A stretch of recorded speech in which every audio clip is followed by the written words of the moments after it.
What is this? Are we live? Yeah. How are you We're guys? live. Well, I was worried because it said something. It said something, so I was a little worried. So I think that we're good. We made it. Hello. It says we're live. Hi. It says that we are live. We're live. Hello and welcome back. The Vintage Rescue Squad is out of being on a hiatus, and we're back on Monday nights, and we're really excited. Now, Awesome. Michael is not here. He will be. Michael had to work this Monday night, and so he's going to be a little bit late, but he will be joining us. So I am Misty, and I will have my guests starting with. Oh, here we are on StreamYard. This guy. We'll start with Dom, and I'll let him go ahead and Yvonne introduce who they are and where you can find them. Yes. Hi, everyone. Many of you know me, but many of you may not. My name's Dominic. I go by the Primetime Treasure Hunter.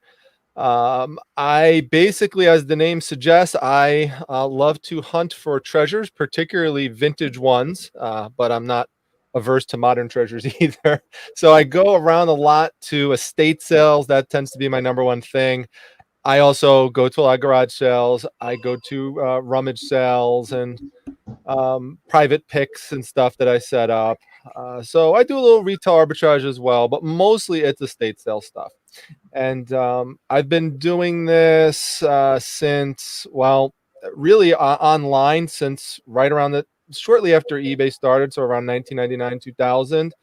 And comics is actually one of my main areas. I'd say it's my specialty area, but I do tons of other stuff besides comic books. So I have getting close to almost 1,000 videos on YouTube. Wow. And yeah, it's crazy. So I do also have, we were talking about Facebook and Facebook going down, so it just started coming back up. I do run a Facebook group called the Reselling Resource Center, and we're at about 28,000 members over there. And I'm on Instagram too, which also went down today. So that's at prime_time_treasures. Day. Yeah. So those are my three main social media platforms: YouTube, Facebook, and Instagram. Now, Dom, you also do live shows, right? You I have a live show do. on YouTube. I do. That's how we met initially. We were just talking about that before. If you don't know, Yvonne, when Misty came onto my channel for an interview, that was the night that Tom Hanks revealed that he was diagnosed with COVID, him and his wife, and that's the night that the NBA shut down. So that's really the night in history. Like, we're literally live at the moment that all this stuff was happening. So it's the night that people say is like, that's when like COVID started in the US. I mean, there were cases beforehand, but that's the night where everything just started falling apart. Well, Tom Hanks got it, and then that's right. when everyone was like, "Oh my god!" Right. So we're getting these news bulletins like while we're on the show together. So then we had not done a show since then together. Misty reached out for me to come on for tonight, so we had this plan, and we rescheduled a couple times too. And then I'm laughing because the calamity that happened last time, and then now today, it's the longest shutdown of Facebook and Instagram in the history of the platform. So it's like, I don't know. It's like something about you and I coming together. There's like it's calamity. The Mountain Dew. It's like there's too much Mountain Dew. There is. There's too much Dew. Yeah. But Yvonne's been on my channel. She's coming back at some point. We're involved in a big thrift battle. George the Antique Nomad, who I know many of you know, he's part of that. So both of you. Oh my gosh, Yvonne, are you going against George? Yeah, no. That would be. I wished I was. Not yet. They might face off. Who am I going against? Family. I don't know. The brackets are up. I'd have to go take a look. Who is it? They do extreme unboxing, so I'm trying to think how to approach that. Joe Rensing, the family flips. It might be who you're going up against. I've been watching their videos, prepping. I'm like, I got a good strategy. Yeah, so there's all sorts of crazy live shows every Wednesday night, usually at 9 o'clock or 8 o'clock. There's all sorts of like selling events that we do, and these thrift battles with two people compete live, and the audience votes to see who wins, and they advance on. We're gonna have a final four and a championship. See, I want to do that sometimes, though. I know I was supposed to do it once, and then things happened, but right. Well, this whole thing has been pretty popular. So when it's all done, people have asked me to consider doing it again. So I would be I'll definitely reach out to you if you'd like to come on the next version. Yeah, that'd be great. It was fun, Misty. Yeah, you'll have to let me. I'll have to just make sure that I have that night because I want to watch when Yvonne goes on there. I don't know. Gosh, when it I is would be yet. nervous going against George. What are you talking about? Yeah. Oh, Michael doesn't know. No. There's been a thrift battle on my channel going on for the last couple of years, and so now we're basically in the Sweet 16 round, and we're whittling down to the Elite 8, and then we'll go to a Final 4 and a championship. And Yvonne is in it. She made it to the Sweet 16, and then we've got George is there as well. We've got a whole bunch of other great resellers that are in there too. Oh, Kat the Nurse Flipper. Kat the Nurse Flipper. She won round 2, right? Yeah, she just won. She beat the won Buffalo bracket Picker. again. So yeah, and George got George had to go to the last round. It was an amazing battle. He went up against who was it? The Niche Lady. Okay. Yeah. Yeah. He went against Danny. Oh, yeah, wow. Danny. That was an We'll never forget the Lucite toilet scene. Yes. That's epic. Yeah. So when you see them talking about that, Misty and Michael, that's what they're talking about when you see them teasing George. The Lucite toilet.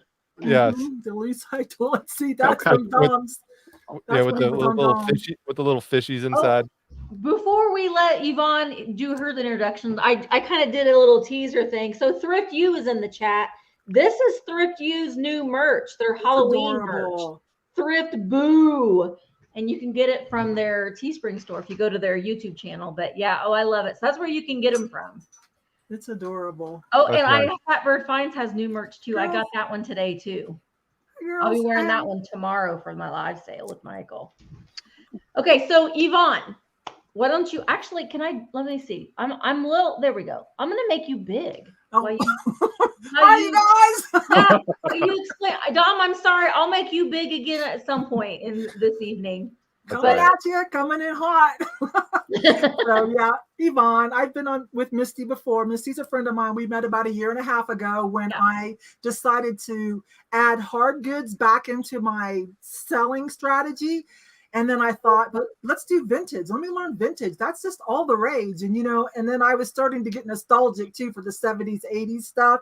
And so I went looking for everybody and I found Misty and George and just a bunch of people. And so I had a good sale with Misty too. Thank you for that. That was probably my best sale, my most fun. Thank you. That was super great. We're going to be doing it again. I am booked on my Wednesday sales until the second week of January. So I'm going to be booking more sales soon. So I'm excited. I sat down with my calendar last night and I was like, okay, I'm going to start sending some emails out who I want to do a sale with. There's so many people. Like I want to do a sale with everybody.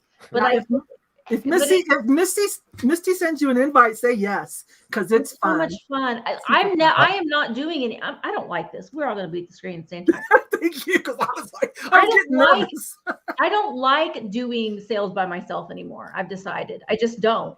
It's good to have a little break. Like if you have a partner, you could, because you need a little break here and there. At least to take notes real quick. And well, and see, that's one thing I want to be in. I want to be in control of my sale. Like we have someone that we designate as the bid end person, but yet it's my channel or they're my things. I want to be in control. If I make a mistake, then I make a mistake.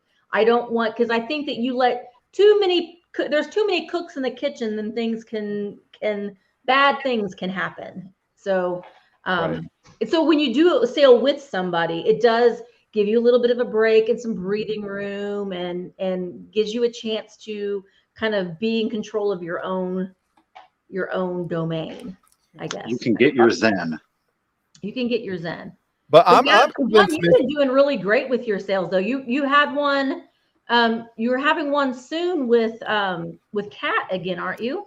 Kat and I, Kat wanted to try the sales too, and I had just started with, thanks from watching you develop. You kind of developed it in the vintage community, so to speak, and well, I didn't invent the live no, sale. you help develop them and round them out is what I said. You kind of helped that, and so I watched you and I said, you know what, this is really cool. And then when I was on your channel doing one, I went, whoa, this is so much fun.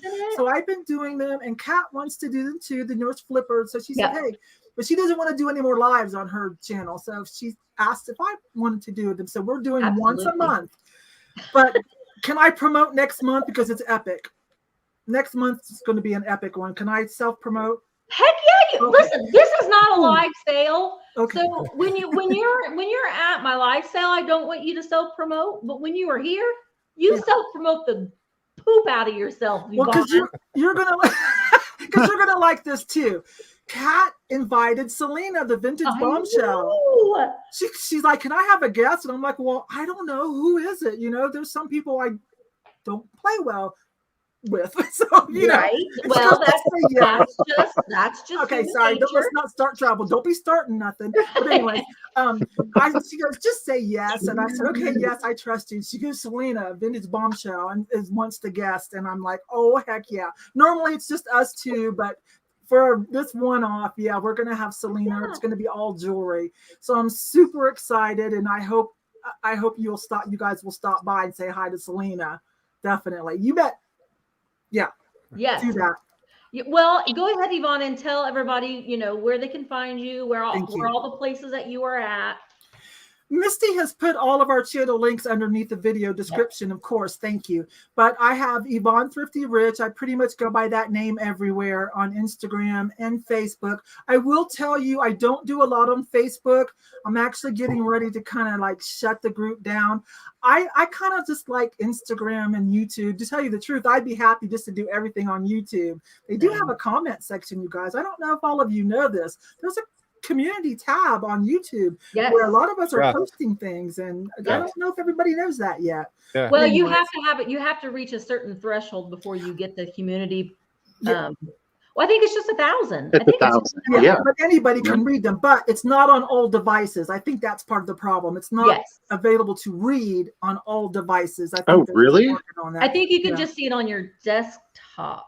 And you could tag people on there too. Like I tagged you, Misty, tonight for we were having this video tonight. Well, and you also, YouTube has shorts. You can do little shorts, which is very hard for me because I have a lot that I want to say, and you can only say it in like at any time. And every time I try to do one, I always get cut off at the end, and then I try to redo it, and I can't. I tried. I guess if you were reading a script, like maybe if I wrote out everything that I was going to say, but I just can't do it. So Susan just said in the chat that Susan from Vintage Vagabond Vens that they're changing it to 500 subs on the 13th of this month, Tuesday. Oh, really? They're opening the community tab to 500. There you go. See, and that makes sense. I don't understand why, just for the community tab, why that had to be 1,000. I never really understood that. Yeah, help people grow. Let people have some. Right. Yeah, 100%. Anyways, I do thrift with me videos. I do some live sales. What sold every once in a while. Yeah, I recognize those to everyone. And we're kind of focusing a little bit. Now, listen, I want to say, guys, in the chat, we're kind of focusing a little bit on eBay because Dom and Yvonne are really seasoned. They're really good at eBay, and I know that a lot of our viewers sell on eBay. Not everybody's selling on live sales and that kind of stuff. So a lot of us sell on eBay. But if you have a question for Yvonne or Dom or Michael and I, if you would put it in all caps, it helps us be able to see it a little bit easier. We'll try to get to as many questions as we can. If you have a question about eBay or just reselling or just vintage or, vintage hard goods of any sort that you're selling on eBay, if you want to talk about fourth quarter or any eBay changes, because it's fourth quarter. I had 9 sales on eBay yesterday, 9. And I don't put a lot of work in my eBay store. I'm hiring somebody to do it because I just don't have time to put into it anymore. But it's fourth quarter. So have you guys noticed an uptick in your eBay sales the last couple weeks or last couple days? I was going to mention that sometime during this couple hours that since I've been working on, I had the booth and then the sales and then, just other family stuff. I haven't listed anything new on eBay in 3 weeks, but boom, couple days ago, this weekend, just fantastic sales. Not a whole lot, but big money ones. Things that, I was just about to pull and maybe put in a live sale or something. Well, have you noticed that things that you've had for a long time have been selling? Because that's what I have been noticing. Things that I've had forever that I was getting ready to just be like, okay, nobody wants this. I've had it listed for 5 years. Seriously. And then it sells. It's been bizarre. It's been a bizarre weekend for clothing starting to sell, my sweaters. Yeah.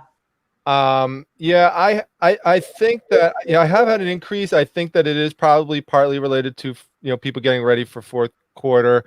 Like for example, I just sold this big Peppa Pig toy for $42.50 before showtime, and I think that's partly related to people getting ready because they're hearing about there being a distribution problem with toys this year, and so a lot of people are starting to get those early. So if you have toys, this is a great time to list those types of products. But I think it's a combination of that and really focusing on working hard, getting up more and more listings, and just keep increasing that number. And I think both of those things are helping. So like I had a big we have a thing we do every Monday morning in my Facebook group where we say post a picture of your weekend sales, and so I had a pretty big stack this morning lined up against the door, and so and a bunch of other people did too. So I think things are picking up a bit for a lot of people.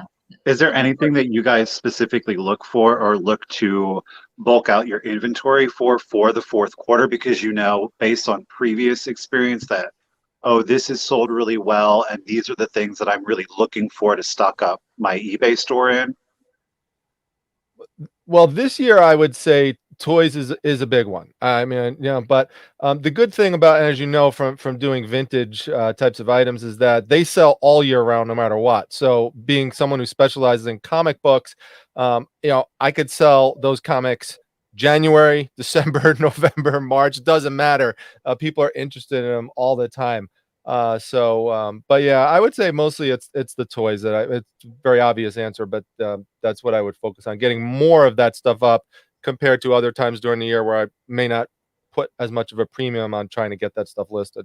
Now, Dom, do you predominantly buy sealed toys, or are you kind of just like looking at what's kind of trending or what's collectible, or I mean, are you?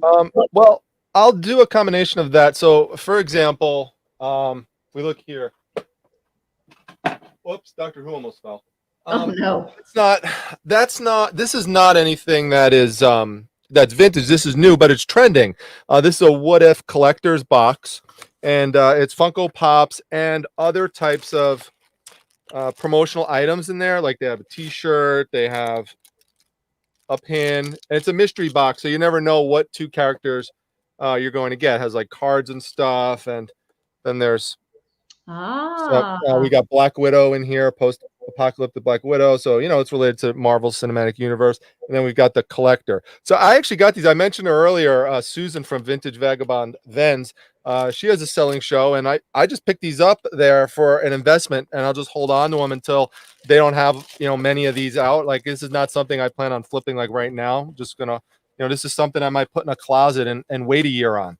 So I have that type of strategy. Like I have a whole bunch of retail arbitrage items, like Lego sets that I buy and hold on to until they stop making them. Once I get a sense that it's something they're going to stop and not produce as much. And it might be like something popular too, like the Friends Lego set as a good example of that. But then when I go out and I go to estate sales and stuff, I'm looking for vintage toys, and if I could find them sealed, I mean, obviously that's good, but a lot of times you can't. And so, I'll just, get them pre-owned and clean them up a little bit. And, I even bought something this weekend. It wasn't really a toy, but it was something. It was on a bar. It's I don't have it with me here to show you, but it's like a guy with a roulette wheel, and this toy had to come from like the 1950s, 1960s. You press this button and the roulette wheel spins around. Now both of his hands were broken off, So it was sold as is for just $2. And everyone passed it by because his hands were broken off. But if you look it up, that toy sells new. I call it a toy. I mean, it's kind of like on the border. It's like toy barware. But that thing sold new recently for over $200. Wow. So for $2, it still works. Someone could glue those hands back on and someone could take it on as a restoration project. That's a big tip. Don't pass up damaged items that are good. Trust because me. because people pick them up as restoration. I just showed in one of my recent videos. It was kind of like a top 10 list video of sales for September, where there was a Jerry Garcia poster from 1969, 1970. And I picked it up with a whole lot of other vintage posters. All of them are store promo posters from right around the early 1970s. They're cardboard, black and white. The Jerry Garcia one was in the worst condition. He's holding a switchblade. That part of the image is mostly intact, but parts on the side of it were like sheared off. Like there are actually like chunks of it just gone. The J and the E were partly ripped off. So this was at an indoor garage sale. So many people were walking by it and just ignoring it because they thought it's too damaged. No one's going to want it. So I asked the guy, I said, how much do you want for all of these? There are 20 of them, all different sorts of bands and musicians. He says, I just want to get rid of it. He goes, I don't even know how to ship this because they're huge. They're like 28 by 20. He said, $25 for all of them. What? So I got home, took a picture of this damaged Jerry Garcia poster, sold it in less than 24 hours for like $200. Wow. And then that night there's a band called Malo, M-A-L-O. They're from San Francisco. Some people may have heard of them. That one sold for $150. So yeah, and I just got offered, I put up one of Pharoah Sanders. I just got offered $180 for one of them tonight. I have it up for $250. So this is what I mean. Like this vintage stuff is out there, and you know, again, if it's damaged, that doesn't necessarily mean that you should pass it up, because you could really get good value out of some of that. I think, you know, in the back of your mind, I mean, we're from, you know, we're 90s, 80s, 90s people. We know anything Jerry Garcia is going to be, you know, because I know back in the early 90s, he, you know, that was a huge thing. The little Grateful Dead bears and all those tie-dye t-shirts and stuff came way back then in the 90s. And I think it's all coming back around again. So anything Jerry Garcia definitely was a great pickup. Absolutely. And I think that it's good though, you know, the more that you do this, and I think if you're just getting started reselling, the longer you do this, the more you're around these things, you'll start to get a mental you'll get a mental skill where you can just kind of see something and you know it's got potential. Well, I guess like the big question though too, especially for like Yvonne, Dom, Misty. I mean, I think that a lot of people think, well, how is it that you know all of this stuff? You know what I mean? Was there something specific that you had a passion for and you began to sell that? That passion was what you focused on, and from there everything kind of bloomed out and you began to look at it, talk to different people. So it wasn't that, oh, I had this vast amount of knowledge when I walked into it. No, you guys were doing it for a period of time and you were seeing what was selling, what wasn't selling. You became friends with people, you socialized, you began having groups, you began learning things from other people, and that broadened kind of your product knowledge. Or do you just stick to what you've always known and you're like, I'm good with it? I'll pass that one initially to Yvonne if she wants it, because I took a while on that last question, so I don't want to take all the time. Well, as far as what to do this year, this is kind of a unique year. I mean, between the, you know, the global health issue, and then now, you know, distribution issues, I really don't know what to do now. And also, let me say this, you guys, I'm part-time and I'm happy, so I kind of stick to what brings me the most passion. But if anything were to happen, I'm married, and if anything were to happen to my husband and I had to kick it in high gear, then I would need to approach this a little differently. Like I'd have to do volume. I'd probably you know, need to keep up with more of the current trends. I would probably also add in what Lindy Glenn does, my friend Lindy Glenn. I would probably start getting health and beauty. And so also, if I had to do so right now, if I had to do that this year, I had to, you guys said, what are you going to do for Q4 this year? Because of all the things that are going on, I would probably do health and beauty, things that people are going to need. Yeah. That they aren't going to be able to get at the store. So that answers that. And then what Michael said is so spot on. I take in a lot of YouTube content of people I trust. When I decided to go back into hard goods, my family does stained glass, history of stained glass. I love color and glass, a little bit of synesthesia. So color is very important to me. So I focused on art glass. And then just like Michael says, from there, you start watching people who like art glass too and vintage. And then you see the little other things that they are selling and, that are cool. And I just follow a lot of YouTube and learn constantly. And then after a while too, you just know quality. I don't know. You just, your eye will just catch it and you'll be like, what is that? And then with our smartphones, we can find out what that is and how much it's worth.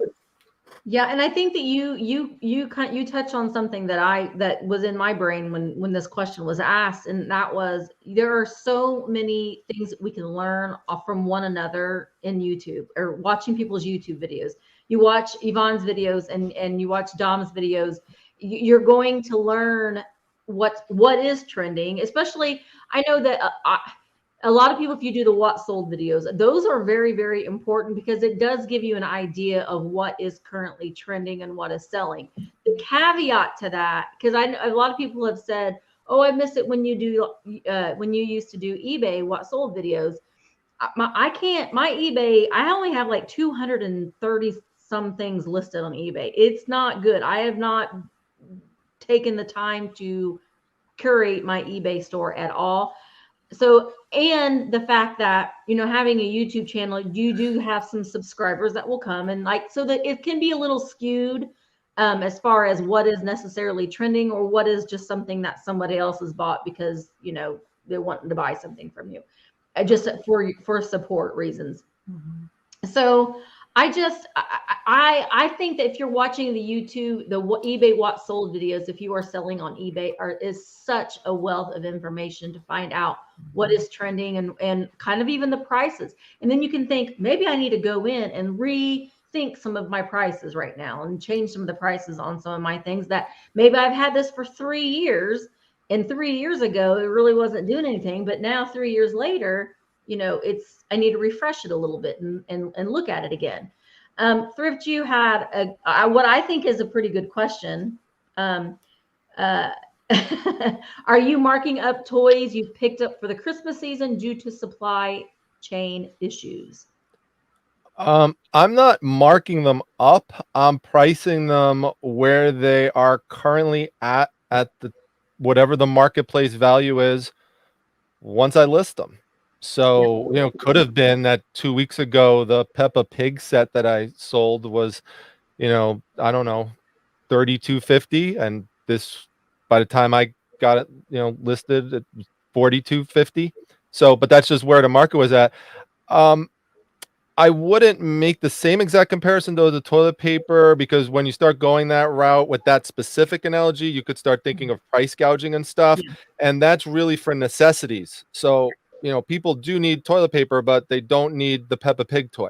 So that's the difference. Well, it depends on if you have a 3-year-old in your house. That's true. Yeah, I knew you were going to say that. I don't think that you really have to price to raise the prices. If you're selling something, you're going to research it. You're going to see what it's currently listed for, what the solds are, and you're going to kind of find that happy medium where you can be competitive with other sellers, right, depending on how many things are listed. So I think, right, as far as that goes, just looking at what the market is right now will help you gauge that a little bit. I always think though too, if I bought something for like $2, I certainly want to get as much money out of it as I can, but right, I can be a little bit less aggressive with what I have to get out of it. If I want to sell it quicker, then I'm going to sell it a little bit under, maybe even a couple dollars less than what somebody else has it listed for.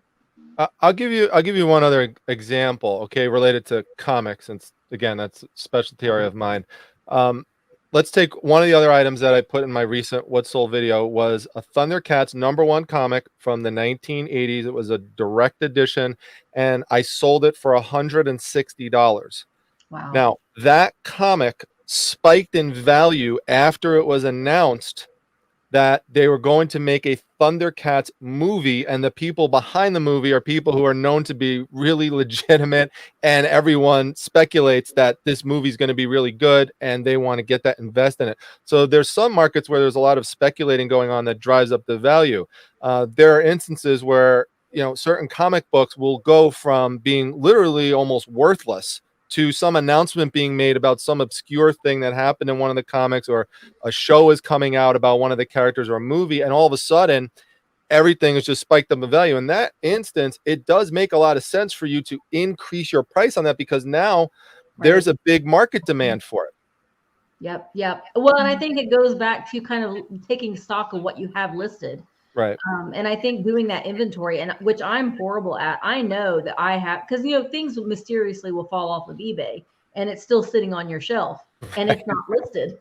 And you know, if you have thousands of things listed on eBay, it's very hard to keep track of the things that just mysteriously fall off.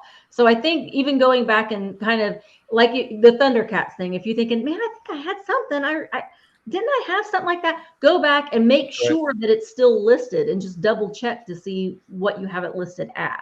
That's right. Okay, Vinny, my eBay sold videos were my least popular too.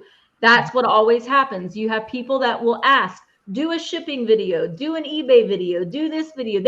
They're asking for it. You do that video and it does not perform well at all. So, but that's the thing though with the YouTube, and you have to be cognizant of the analytics, because, and we talked about that before. Did we talk about that on camera? Did we talk about that? It's all weird. Everything feels like it's either on. I can't distinguish between real life and camera anymore. So, but we were at some point having a conversation about the analytics, and I feel like it was in Ohio, maybe. But about how when you look at your analytics, specifically to when you are seeing active viewers, subscribers that are commenting on your videos and leaving comments, those are kind of like, they're a fraction of the people that are actually viewing your videos. And you do have YouTube does make that information available to you. So a lot of times, most of your views are coming from people who are not subscribed to you. So you are seeing, and you kind of get this myopic view of, well, everybody wants to see me do a sold video. Yes, people that are watching, actively watching you do. Yeah. But everybody else that is going to watch your video, that's not what they're looking for. That's not what's going to draw them into your channel. So you see how then the views, you're like, well, why isn't this video doing as good? Because it's not as appealing to the broader market. I'm about 50-50 on my analytics of subscribed, unsubscribed. I'll never understand that, but it's yeah. Well, and I've been hearing a lot of people talking about how their views are down, and I think that is kind of it's kind of hard to say. You know, sometimes if you look at the little graphs and charts, and they're like if you haven't posted a video, I don't post videos on the weekend. So when I come and look at my analytics on Monday, my little graph is like, it's like taking a nosedive down into the ground, but I haven't posted any content. And that's just the analytics. That's the algorithm. It's just like with eBay. If you're not playing with eBay, your eBay's, you know, if you're listing and you're active on eBay, your analytics are going to go higher. That's why making videos consistently, listing things on eBay consistently, posting things on Instagram consistently. All of those things, the consistency is what's going to help your eBay store grow, your YouTube channel grow, your Instagram account grow. It's just that the consistency that you're putting into it. I think sometimes we get so boggled down with paying attention to these analytics because we don't really know what they mean for the most part. You know, we're just guessing sometimes. Yes. And I don't like to look at them. I just I look at the one video for that day. It'll give you a little check mark. If it's in green, it's great. If it's an arrow going up, Oh, And yay. you get the confetti.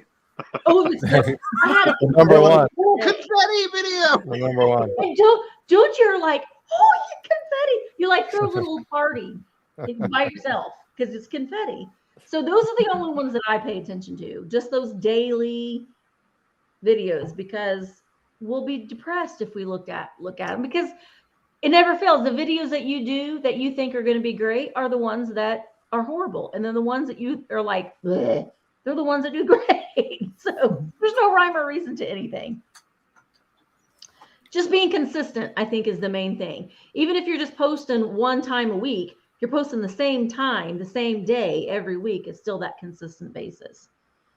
Okay, where are we at? Okay, learned so much from YouTube videos that I got better from reading and touching the glass and pottery. I think that's an important thing too. And I know Yvonne was with, well, I messaged her the day that I found my first and only piece of fire and light glass. And you have to touch it. You have to, once you hold a piece of glass or a piece of Weller pottery or whatever it is in your hands, it stays ingrained in your brain for some reason. And then when I pick up any other recycled glass, I'm like, nah, that's not it. I remember what it felt like. Right. And that's not it. So going to antique malls and ask them if you can take something out of the cabinet, even if you know darn well and good that you will not be buying it, but you want to pick it up and you want to touch it and you want to feel it. That is okay to do. That is okay. All right. What am I missing here? I'm going to go up. You guys continue to talk while I go up and look at the chat. Well, I totally agree with just the look and feel of things, which also could, by the way, help you detect whether or not something is a counterfeit item. I was just shooting some film today for some video game items that I had picked up actually for free through a Facebook Marketplace ad.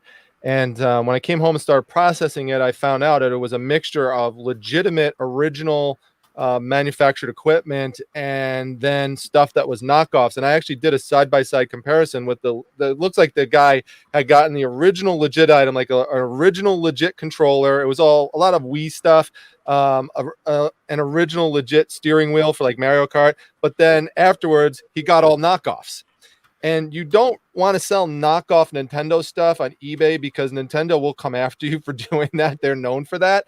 So, I basically showed people, there's markings you could look for, actually they were pretty easy, is that the real ones will say Nintendo on it and the ones that aren't won't say that. But the thing about that, though, is it's easy to tell if you're kind of looking side by side. But if you just come upon a bunch of fake ones without the real ones, you might not know that and not realize that. So, plus the way Nintendo puts it on there sometimes is they just blend it in. It's just kind of like engraved into there. It's not like with a different color. So it might be something that you would miss. But getting to the feel of it, when you feel the knockoff one versus the real one, it's just night and day. Even though they're both plastic, that knockoff one is such obvious, flimsy, cheap plastic, whereas the Nintendo one is a much more, the real one is a more solid, has a solid basis to it. So that's just handy information right there, just for that look and feel, to just help tell the legitimacy of the pieces.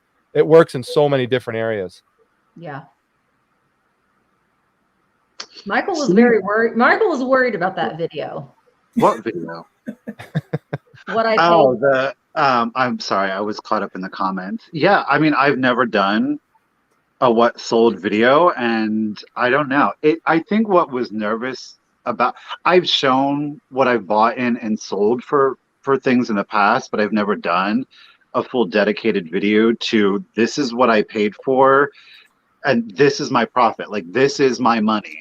And so that is, it's a bit nerve-wracking because you don't know how people are going to respond to that. And at the end of the day, you have to live your life the best that you can. And no matter how well and how good you try to live it, somebody is always going to have something to say about it, but that can't stop you from doing something in life. You just got to put yourself out there. And if other people see that and it inspires other people to do it and to take control and to find a different avenue to make money for themselves, and it only did that for one person, then that video served its purpose at the end of the day.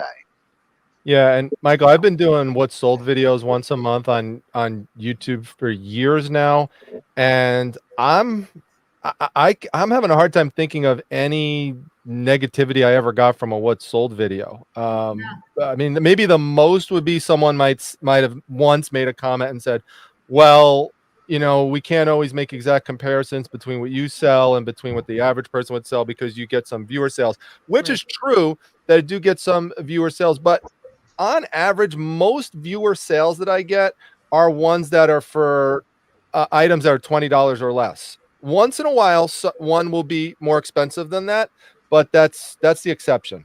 So those are not usually the ones that show up in those videos. So I do a lot of sourcing videos on my channel, like a lot of treasure hunts, consistent with the name of the channel.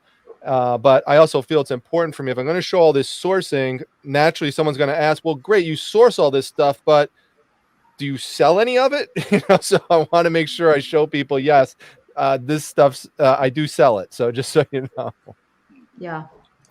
So what I've learned over the years that I think works for me and my channel is I now keep my what sold, I call it what sold down and dirty, like no fluff. Like my last one is my channel trailer. It's like 4 minutes. It's not even monetized. It's just boom, boom, boom, boom, boom. That seems to work well. So Yeah. and then I like just that. use it as a way to hopefully anybody new that's not into the channel, hopefully then will go and see, well, what else is this girl about? Well, and I think that's a really good point. And I noticed that Kat has been doing a lot of shorts and stuff too. And she did one today about the whole Instagram thing. And I'm like, and I found myself, well, I wanted to watch more, Kat. Why are you done already? Where are you going? Yeah, what you're done? I want to know more. But I think that is another avenue. I mean, we have all these different things with YouTube and Instagram and all these, you can make a reel and you can make a story and you can make a short, and you can, all these different things that you can do. But I think it's important to maybe play around with it, and you might find that you really like it. And maybe some of the viewers might really like those just little short, little snippets. And like you said, it might bring people be like, hey, who is this girl? I want to know more about her. I want to know more about what she does. Because YouTube's trying to create its own like TikTok hole. You know what I mean? Because it's such quick stimulus, it keeps you constantly engaged, and you don't know what's coming. So YouTube is, and those things are because you just never know. If you are watching, and Instagram has turned into a lot of TikTok now too, but the next thing you know, you've watched like 60 TikToks in 30 minutes, and you're like, I thought that was 5 minutes. Oh, no. I've deleted TikTok off of my phone. I can't. Demographics are changing, and like the other generation behind millennial, what is it, Gen Z? They now have a voice. They're 18, 19, 20. They now have a voice. Can I tell you something real quick about what it's kind of related? So I'm a big Survivor fan from day one, 2001. Me too. Okay, yeah. So if you watch Go Rudy. If you watch the new season, even they are aware. They have tightened up, made things faster. They really, it's not so much of, you don't even get a chance to ponder, what would I have done? Like they're doing the same thing. They're like, okay, there's another generation coming that we have to grab for the future. Yeah. And so everything is just like lickety split this season. Well, Cindy has a great question. And it's not off topic, Cindy. You jumped in. We were kind of talking about this a little bit, so it's great. She's been selling on eBay for a couple of years without a store, which I think is fine. And depending on how many things you're going to list, we can talk about that in a minute. What's more important, starting an eBay store or a YouTube or both? Well, do you want me to start? I don't know. So I don't know which way we're going. Go ahead, Dom. Your call, Misty. All right. So I would say that as a general answer to that, I would say the eBay store, if you have gotten to a point where you have enough items in your store where the fees you are going to pay for, those extra insertions are going to come very close to equaling what you would have paid for a store. Because the advantages of the store is that you're going to get some discounts. You're going to get the ability to put stuff into categories, which is going to be really helpful when people come to look and see what kind of items that you have there. And that to me, I think the categories is one of the biggest things. Plus, you get a promotion every month or not every month, it's every quarter, where you get a discount on shipping supplies. So I use that. So the amount of discount that you get, the dollar amount depends on what level that you're at in your store. So at a certain point, I do think that it is helpful to have that. In terms of the YouTube, you got to really be careful with the YouTube, and it kind of depends on what your model is, because YouTube, if you're not careful with it, I have seen some people who have gotten so sucked into YouTube that it's destroying their reselling business, because they're spending so much time trying to get views on YouTube that they're not listing anything, or they're barely listing anything, and their sales are plummeting.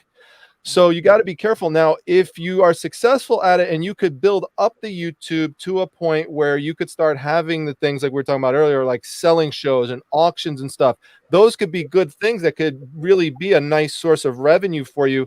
But you have to have something that allows you to connect with your viewer base. There has to be something about you. So, so you got to be careful about that as well. You got to figure out, like, what is your hook for the audience to allow them to connect with you. So obviously everyone here has done a good job with that. I mean, like, for example, Misty, I think like a great thing about for you is you have the store, like you have a storefront. Like, people are like, wow, this is someone who has a storefront. She's accessible. She has all this vintage stuff. It's amazing. I like her, so I want to connect with her. So there's got to be something. You can't just expect you're going to flip on the switch, hit record, and now all of a sudden you're going to get all these views, and now you're going to start making all these sales. If you know, it's a slow grind for most people. Well, and I think if you're wanting to do, and I'm all for, if you want to have a YouTube live sale, I mean, if you can, like Dom said, don't let it take away from, if you have a very successful eBay business, you know, that needs to be number one, because as we all know, when you start up a YouTube channel, you're going to do it for a very long time, and you're not going to make any money. Even now, my payments from YouTube are like a part-time job. I mean, it's, you know, a decent part-time job, but I mean, a part-time job. I'm not making my living on making YouTube videos. I do well with my live sales, but I've given up. I'm no longer selling on eBay, hardly ever at all, because I don't have time. I just don't have time to do it, to where I got to the point where I'm going to have to hire somebody to do it for me, which is a very hard thing for me to let go. It's hard for me to delegate, but I'm going to have to. But I think if you are, like Dom said, if you are letting people in on your lives a little bit, if you're creating content that just isn't solely a live sale, I think that people need to connect with you in a way that's not just you trying to sell them something all of the time. Definitely. And I think that even if it has nothing necessarily to do with reselling, even if it is, if you are a crafter, or if you like home decor, or, you know, I know a lot of people that they'll show their thrift store finds, and then they'll show how they've displayed it in their home. You know, there's all kinds of angles that you can do, that you're not just having a live sale all the time. Right. And I think there's a lot of that though too, especially when you talk about social media, because I think that sometimes people forget what social media is or what you can use it for. You know, at the end of the day, you can use it as a tool or a resource to help drive your sales and your profitability. And that's all well and good. But at the end of the day, the way in which you use a tool, you can use a tool and use it incorrectly at the end of the day. And you're kind of wasting your time and you're spinning your wheels. The idea or concept behind social media is just that. It is a social aspect. So I think that sometimes, and I'm going to kind of piggyback off of what Misty said, for me, and I'm only going to speak for myself, I find that when things are very like, if it's too business focused, if it's always like money, money, money, money, make the money, make the money, make the money, I'm like, okay, cool. You know, like, all right, like I want to have fun. I'm coming to social media for social aspects. That's not to say that you can't have those things. And I think that oftentimes when you've got a personality that's really driving, factual, substantial information, people are going to tune into that a lot quicker than if it's always like business, business, money, money, money, money, money, because they're like, it's like what it just becomes so repetitive. It's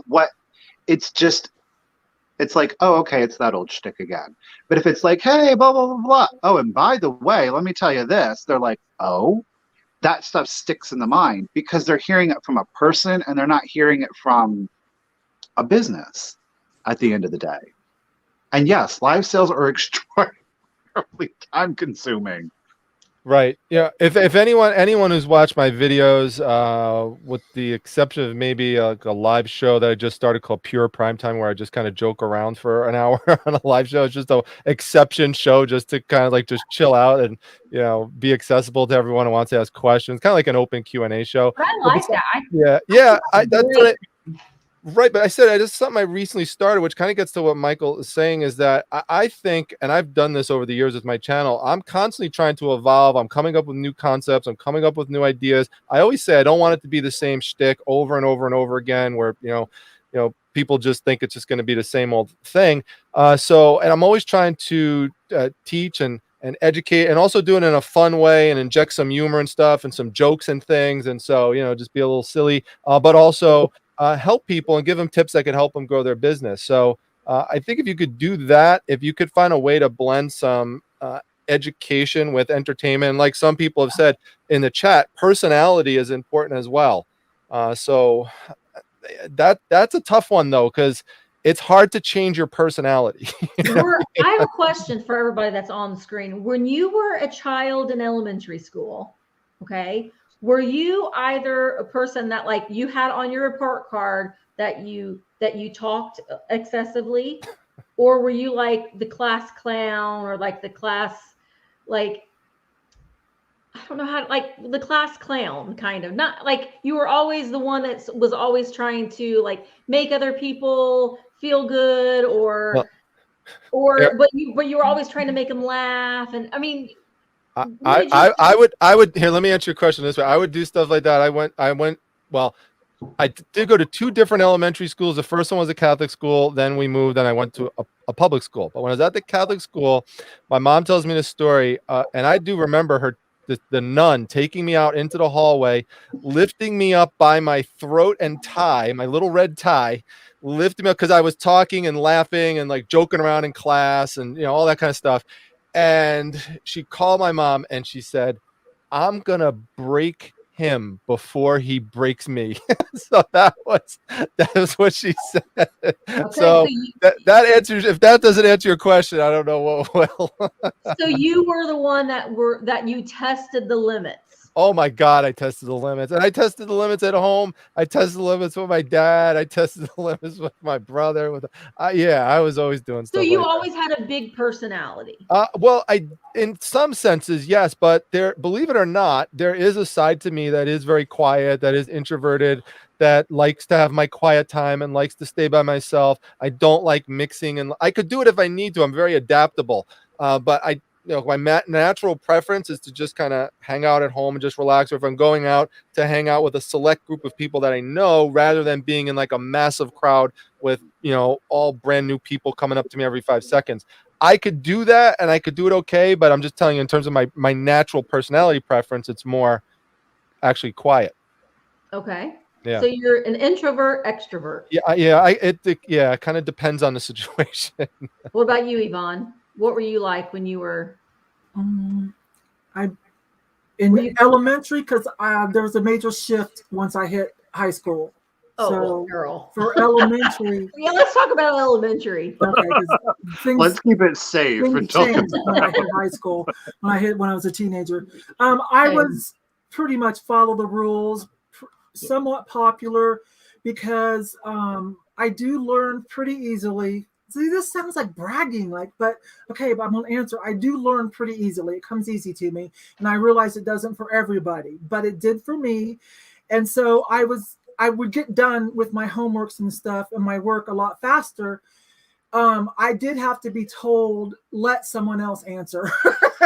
Let someone else answer the question, because I would always put my hand up. And I was an organizer, and I was always creating, I would always be if there were projects to do, I was always the one that was delegated to like be in charge of it or something. And that kind of stuck with me throughout my whole life.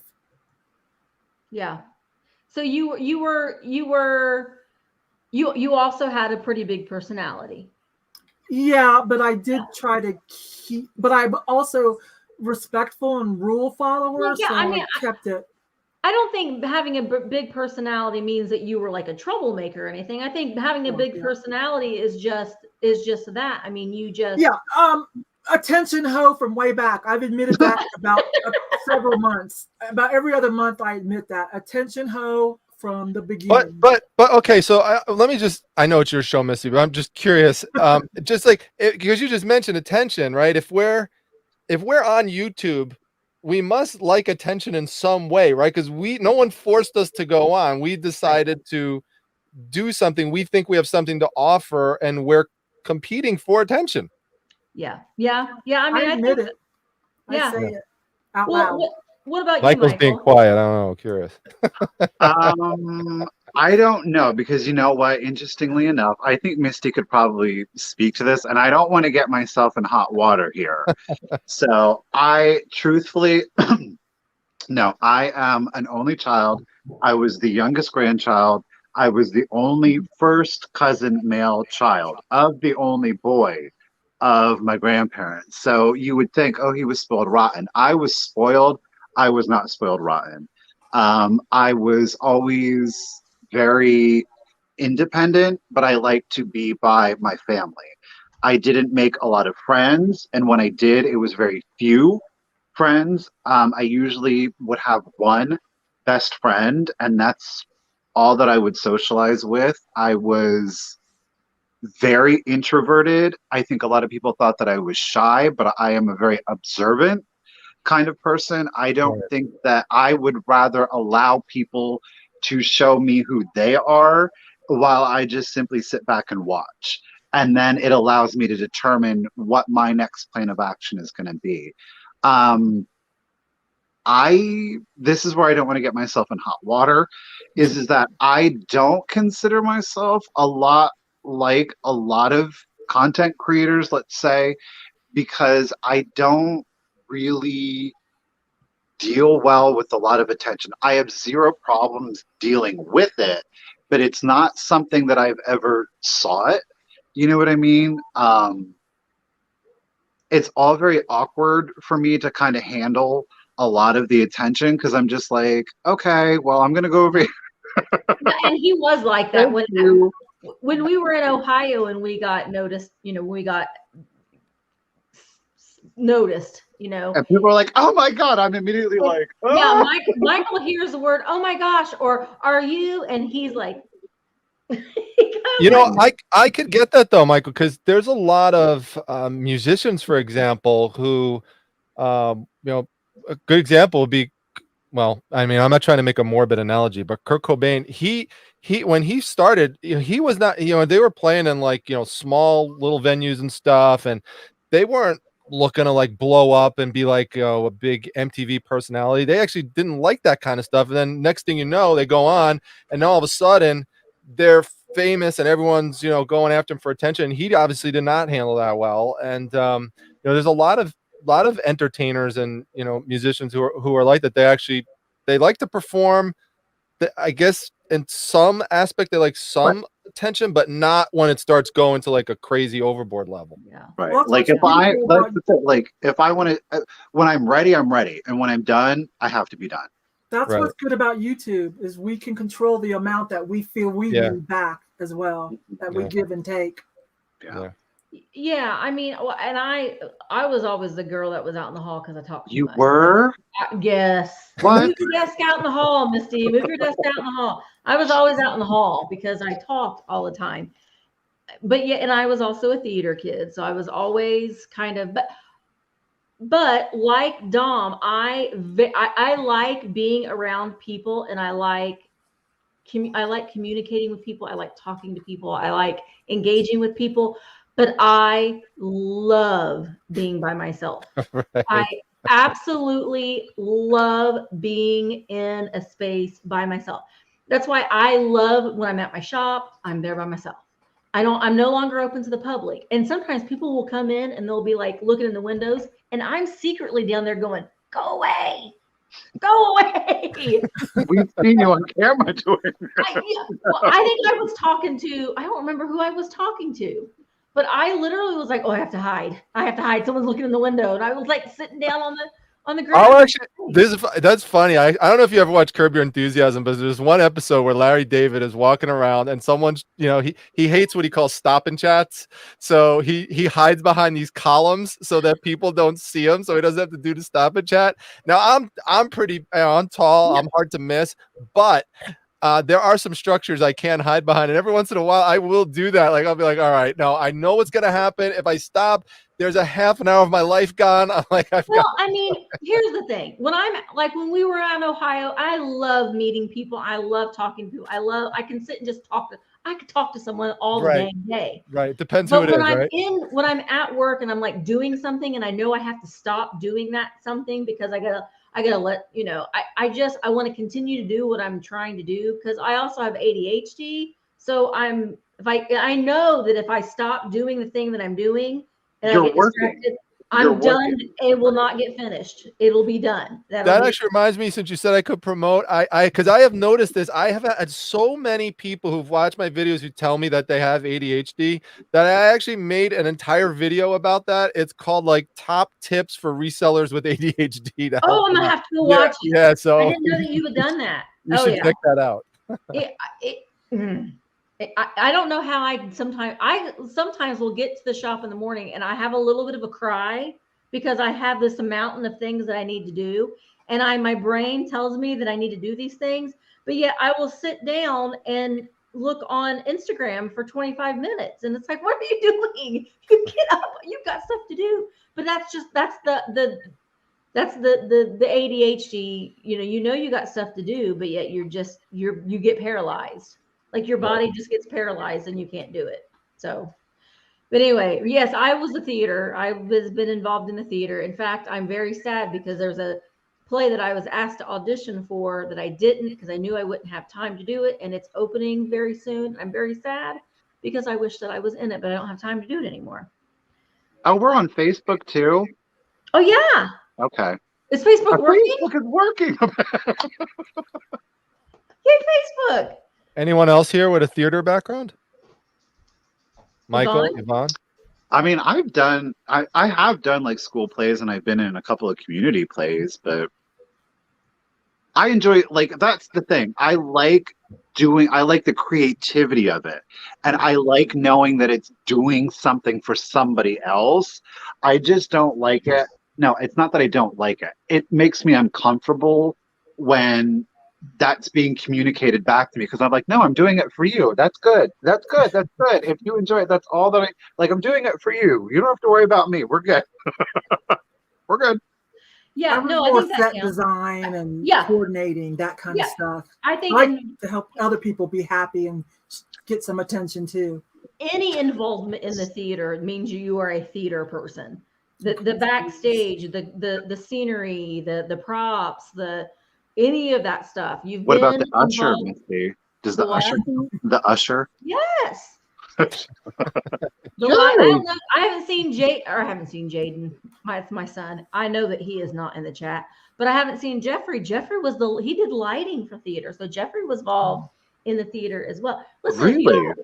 If you are a little bit shy, or if you really are like, I know that we're in a with the pandemic and everything. I know a lot of theaters aren't happening right now, but if you really want to kind of get step out of your comfort zone a little bit, you cannot go wrong with going and getting involved in a community theater. If you have one in your area, it is the most exciting and fun and just lovely group of people that you will immediately connect with. So that's just my little PSA for community theater. Okay. Try it out, help out in some way, and it's great. You'll be hooked. You'll be in one show and you'll want to do them all. There's something about being around creative people, the same way that I love interacting with other eBay sellers and YouTubers, the like-mindedness. Yeah. There's just something about, the creative energy that is just really, for me, just I need I it. agree. I need it in my life. Other people that are creative too. Yeah. I agree. I agree. Well, and I think that that's kind of the fun thing about when you get together with other resellers, especially other YouTube content creators, because you can kind of, it's very much a sense of community, and you're kind of like you just feel like you're all in this together, and you have so much that you want to talk about and so many ideas that you want to talk about, and so many, like, when you had this sale or that sale, or when you're going out and you're shopping and looking for things, it's just that sense of community that we feel like we all are in this together. We all have this same thing, that these same struggles and these same frustrations. It's just so wonderful to have those people that you can bounce your ideas and your thoughts from. So, because I have a theory that I can't find the words to support it and prove it, but I really, in my heart, feel like everyone has some kind of creativity. And if you don't find an outlet, if you don't express that, whatever it is, I don't care if you paint rocks, that energy will turn in on itself and cause you some kind of problems. Yeah. Until it gets out, until you find an outlet to make it happy, make yourself happy. Yep. That's very true, Yvonne. Absolutely. It's hard to express. So if somebody else can put better words on it, please do. I think that you're bottling yourself up. Okay. Yeah.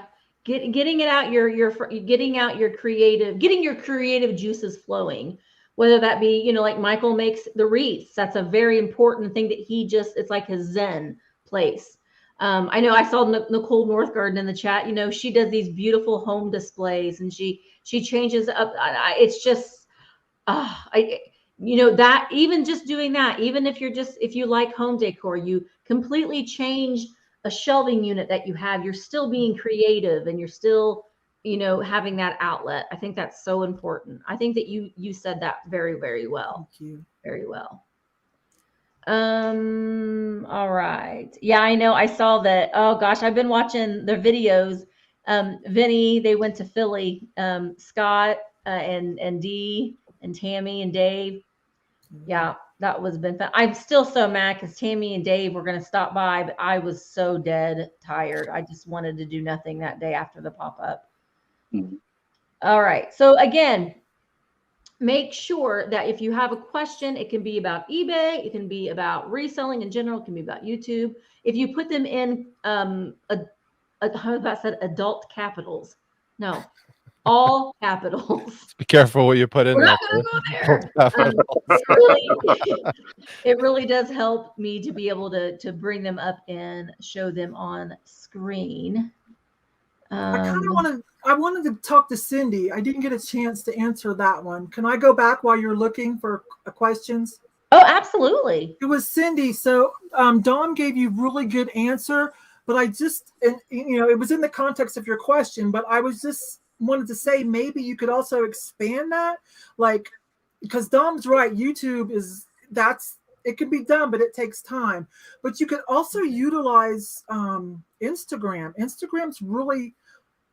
Instagram can sometimes be a little bit easier to build a following because of all the hashtags that we're permitted to use. And there is a community on Instagram for everything. You like a certain breed of dog? Do you like to make nothing but lemon cakes? There's just, you know what I'm saying? There's just a group for everything on there. And sometimes that can be a way to get started. And I can tell you, and well, Michael and Misty knows this because they met them sometime this year. There's a whole crew that does nothing but Instagram, and like they'll talk to you about Instagram sales and selling on Instagram and how to promote yourself on Instagram. So Misty and Michael work with some of the people that actually live in my town that started a good program for that. Well, if you are doing content and you're doing reselling on YouTube, you must be also promoting yourself on Instagram as well.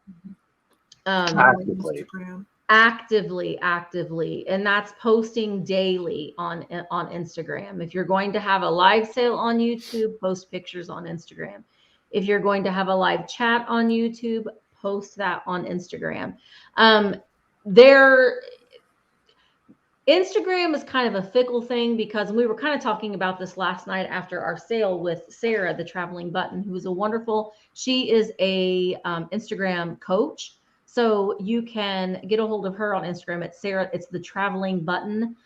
She does a coaching for Instagram. That's who I was talking about, but I didn't know that she lives in my town. She lives up the street. Yeah, she was saying, she's like, oh yeah, we need to get with Yvon. The hashtags, there's kind of a thing.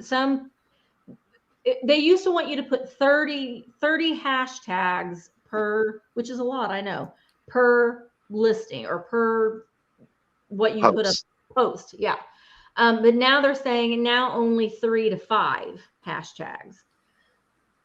So, which I think is a bunch of hogwash. I think that, it's just like with adjectives in your eBay titles. You want to try to use as many adjectives as you can that's going to show up in the search. It's the same thing with Instagram. If you are posting something like, I'm having a sale where I'm selling a Fenton fairy lamp tomorrow, I'm going to hashtag Fenton. I'm going to hashtag fairy lamp. I'm going to hashtag Fenton fairy lamp. You're going to just think about all the adjectives of things that you are posting. Vintage, my vintage home, my kitschy home, if you think about like when you're listing on Etsy, all those hashtags that you had to use, you're going to do the same for Instagram. And what that does is, when you're following something and you can follow the hashtag and it'll bring up all of the things that are in that hashtag. So that's what's going to show up in your feed. So your Fenton fairy lamp post is going to show up somewhere on somebody who is actively looking for, or if they're even saying a Fenton fairy lamp, because you say things and it automatically appears in your feed somehow. You're not even, like magic, because they're listening to you. It's almost like there's a microphone in our camera.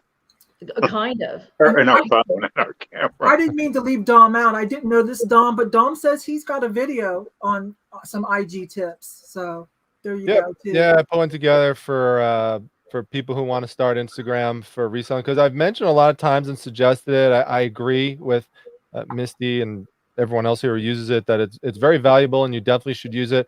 There's a great reseller community that is present on Instagram that is generally very supportive. And there's lots of networking you could do on there, and there's lots of great educational tips. In terms of the question that Jenny put there, one of the things that I would suggest beyond promoting yourself, which you do have to do, I agree, but try to put in some type of educational tip for people, something that people can learn, and blend it with what you do. So as an example, I'll just show one of my Instagram posts here that I put the other day. This is me showing what's sold. Now, if I just put up what's sold and I say, hey, I sold this Syracuse Santa Danbury Mint for $100, and that's it, sometimes people just look at it and go, well, you're just bragging. But if I combine it with, hey, I call it a primetime tip. So a primetime tip. Don't look past Danbury Mint statues that are college theme related, because they do sell very well. There's some that I've seen sell up for $150. Then I had people respond to me and said, oh, really? I didn't know that. I actually didn't think that Danbury Mint, there was any Danbury Mint stuff that sold well. Now I know to look out for that. So that now gets you engagement with someone, and then you could follow them, they could follow you, and that's how things can take off. You use it as a social tool, right? Like you're communicating, you're not bragging or telling somebody. Yeah. Bringing value means a lot of things, including being entertaining, being pleasant, connecting with people that are your tribe. You're not going to connect with everybody. No, there's plenty. And not everyone's gonna like your style. Not everyone's gonna like what you do. Oh, and they'll tell you. Oh yeah. Like it cracked me up, because I used to do some daily vlogs. I like I said, mix and match and try new things. So it was right around the time COVID started. So I was like, I'll try something new. I'll try to do some of this. So I started to do some, and I had this one video where I had to ship out all these glasses. And I said, you know what? I'll integrate in the video how to ship these glasses. They were like not eyeglasses, like, these kind of glasses, like drinking glasses. So there's like 12 of them. So it was like how to ship them without them breaking it all. And the person who received them actually wrote in the comments that they got them and everything was fine. But this was like not what the whole video was about. It was like what part of it was. So I started the video and said, hey, because I titled it, this is about how to ship drinking glasses. I said, if you're looking for the information on how to ship the drinking glasses, go to the 6-minute mark. That's where it is. So literally, I like say that like at the opening part of the video, and a person commented today on it. Now this video is like a year old or a year and a half old. Someone says, you know, why don't you just get to the point and, you know, the other stuff, make it a separate video? And I'm like, but that's why I told you go to the 6-minute mark so that doesn't happen. So sometimes you just can't win. No. And well, it's just like with eBay. You people are like, well, I didn't realize that this had this scratch on it, but then you clearly noted it in the description of any issue with, and they don't read the description. They don't read. They don't read. People don't read. Yeah.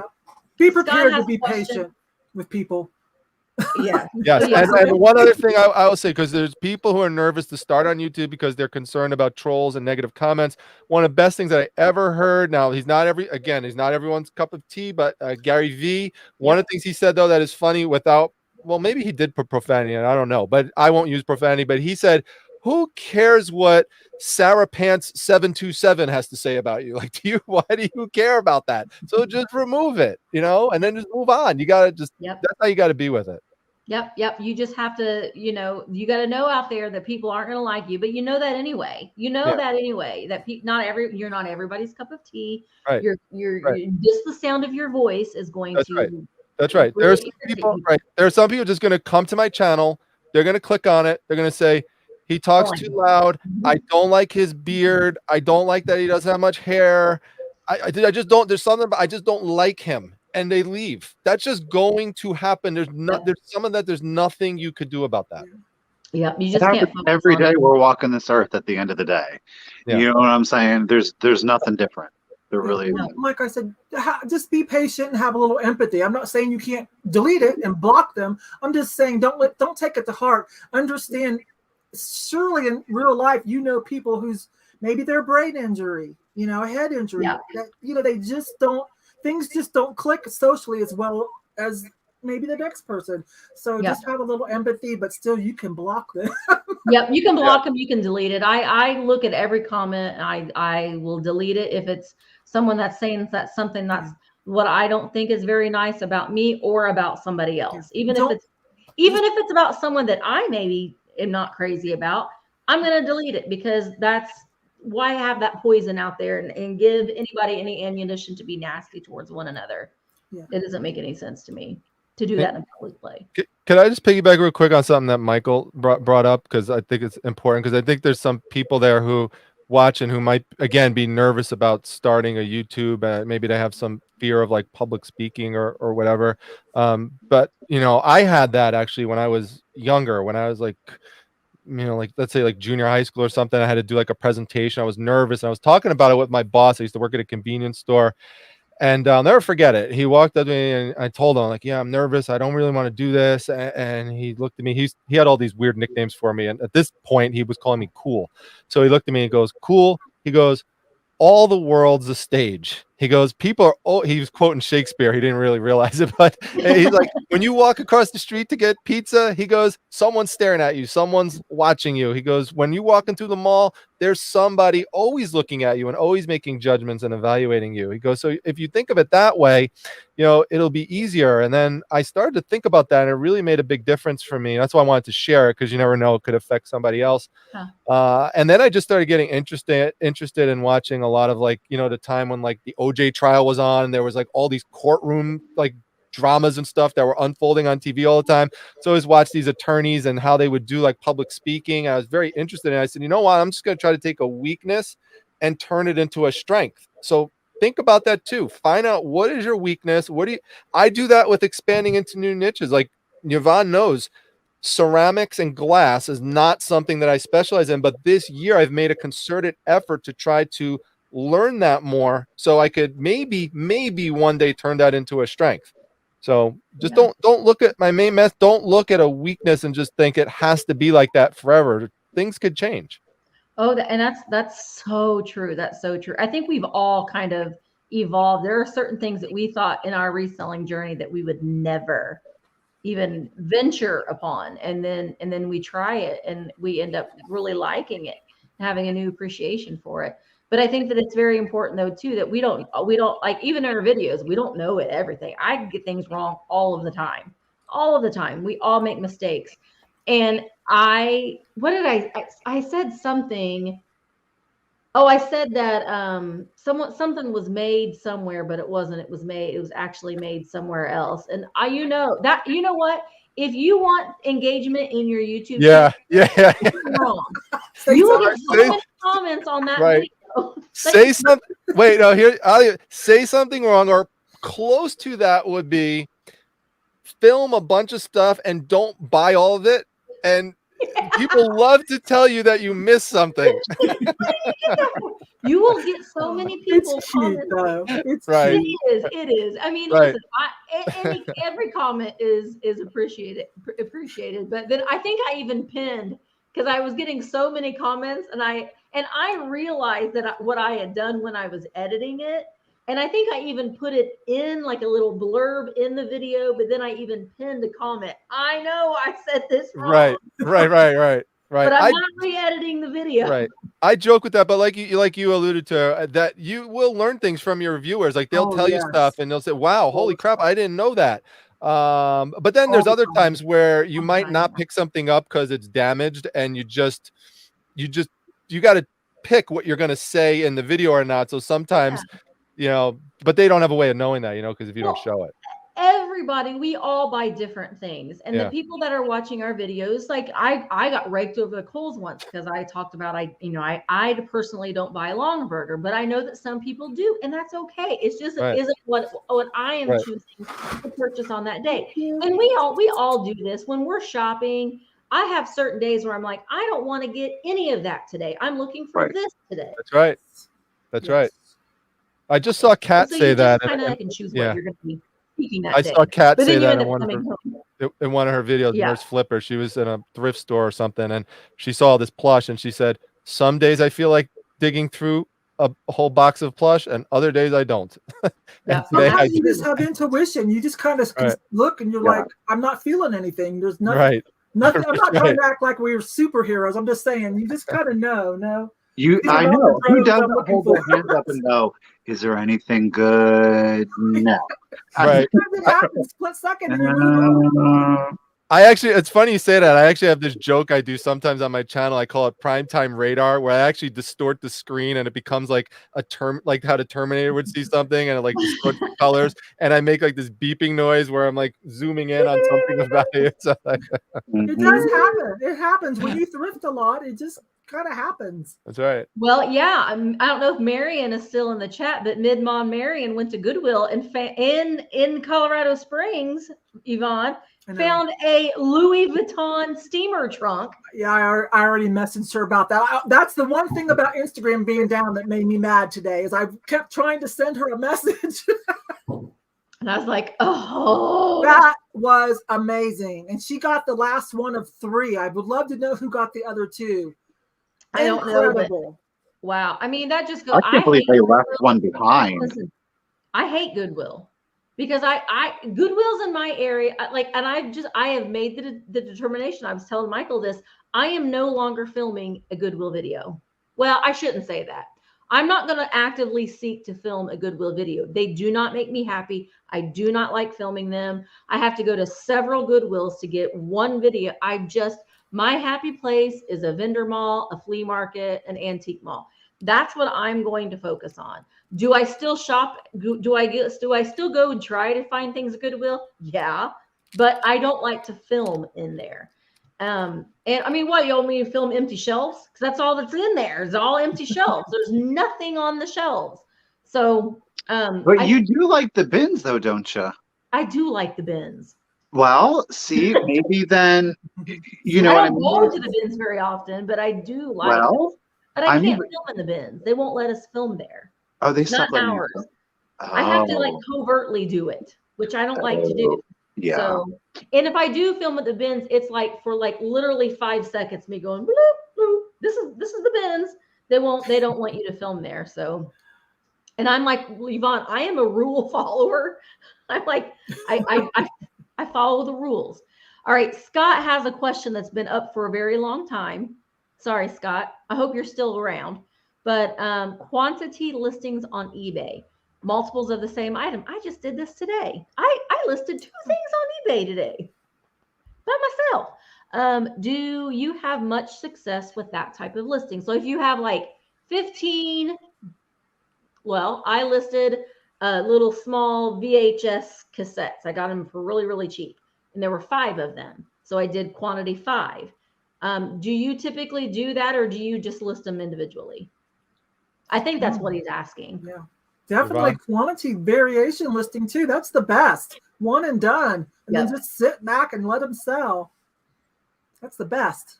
I do it occasionally. I don't usually come across that type of inventory. I recently did. It was very timely, actually. I came across a lot of Bob Ross lunch note books. They're called. Oh, Dom, don't even get me started on licensed Bob Ross. No, it's. I know. I saw the Netflix documentary and was mortified by what I saw. It was horrible what they did and have done to him. But it's not through that company. This is just a separate company that made these little quotes of Bob Ross that you could pull out. There's like 20 of them per book, and there's space on the back to write a note on them, and you just like hand them out to people and stuff. So it came in like a little official box. There were 10 of them. I got them for $15, and I just sell them. I just put them up, took a couple pictures, and I put them up for $10 a piece. And so far, I put them up like a week or so ago. I've sold 4 of them. There's 6 left, and so like something like that. Yeah, I'll do that. But usually I sell one-offs. Yeah. Well, yeah. I mean, you don't find a very many multiple things unless you're buying things in bulk lots. Right. Right. Typically you don't. And for those wondering, I saw a question. I'm not eating a Fig Newton. These are multi-grain bars, so. Oh, well. Healthy. Yeah. I'm trying. New England Thrifter, how to handle time management. Girl, I started live sales. Now my booth is suffering a little. I want to start eBay, but I'm nervous. Well, where are you making the most money? Where is the most bang for your buck? That's what you need to focus on. Live sales can be very quick, but as with things, the more eyes that are on things, the more likely you're going to sell things. So if you are having a live sale and you've got more than 30 people there, and you're selling everything and you're getting what you want to get out of the things, then maybe stick with that. Your eBay, you're having an antique booth, or your booth is suffering. Well, I mean, I guess are you pulling things from your booth to sell it in your live sale? So, I mean, I guess you just have to look at where are you getting the most bang for your buck as far as putting money back in your pocket so you can reinvest into your business, your time, because I think a lot of people forget about that. Your time is just as important as the money that you're reinvesting into your business. And you have to think about if you're shipping things, the cost of goods for your bubble wrap, your boxes, your tissue paper, your paper in general, your shipping fees, all of those things. You kind of maybe just need to see where it is that you are getting the most out of your time and money. Anybody else have it? Yeah, well, I think because we talked about that before, and I think that the big thing is, and my biggest thing is always going to be, and because this is advice that I follow for myself and I apply to myself first and foremost, is you have to be realistic with yourself. Period. If you I don't know. I didn't start off doing any of this having these grandiose ideas. I was like, okay, let's see it and how it goes. And then you learn from that and you're like, okay, what can I do better? And then you do that better. And then you get there and then you're like, okay, now what can I do better? So you have to always I think you have to be humble enough to realize that, you know what, I can't sell as many items as Misty does because I have limitations and I have to be honest with my limitations. I think it's great that there are a lot of good people that are out on YouTube that are putting out great content, that are out on Instagram, that are having very successful sales. And you see them and you're like, well, I could be one of those people. And that's true. That is true. But how do you build a solid foundation of success And that is to be realistic and honest with yourself and whatever given limitations that you have in the moment that you are in. Yeah. That is going to give you a solid foundation. And that is going to be, it's going to make a very clear next step for you instead of trying to take everything on. You know what I mean? Like, if you're just starting selling on eBay, don't go out, buy a brand new computer, buy a brand new camera, buy ring lights, buy a light box, do all of this stuff because all of the big people have it. Start small. Start small and be successful small, and then take the next step. Yeah. You know, that's my big thing. You took the words right out of my mouth, because that's what I was going to say in response to that, in terms of if she's nervous about starting on eBay, then just start a little bit on eBay. Put a couple of items up, or one item a day or something like that. Just get your feet wet in it. And like you said, reevaluate and just see where you could take it from there. Constantly readjusting depending on where you're at and what's going on in your life. Because our lives, that's another important point. Our lives change in terms of the demands that we have on our lives outside of reselling, depending on what's going on in our family or what's going on in the world.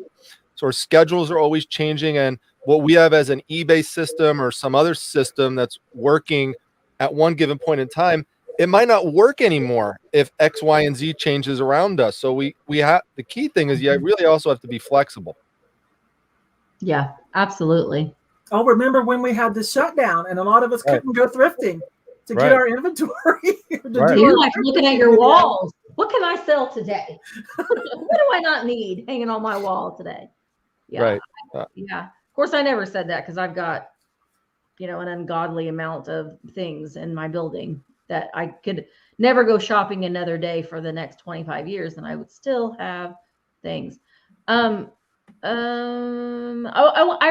highlighted Cindy's question because I'm backing up a bit to Instagram too, and kind of using that for your business model as far as eBay and YouTube and all of that.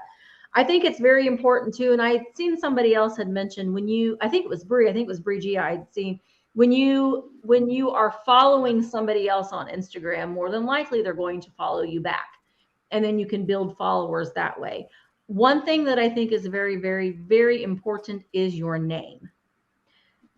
So if Cindy, you have a beautiful name, but if your name, if I didn't, if just Cindy Tunstall popped up on my Instagram, I probably may not follow her back because I don't know what is she doing? If it was Cindy's Vintage Shenanigans or whatever, just by you having that handle that you are a vintage or reselling or thrifting or something that's going to tell me that you are someone that I want to follow that has the same interest that I might be interested in.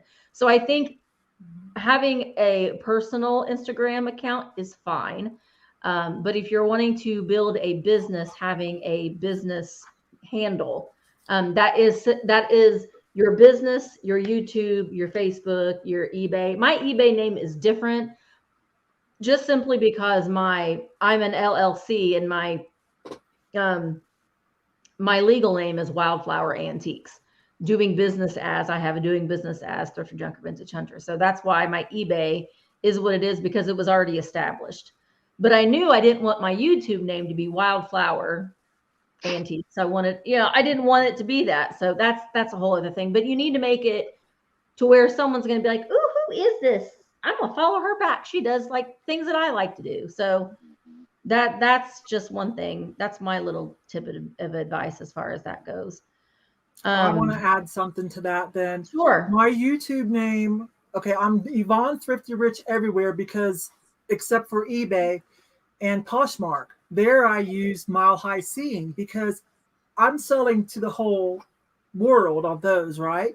I don't want someone to type in Mile High Seeing and go and see a YouTube channel called the same thing where I'm out thrifting and getting the stuff. So right, I keep those. You kind of want to think about how you want to separate certain parts of your business. Yeah. You do, and think about how your name is going to show up in a search.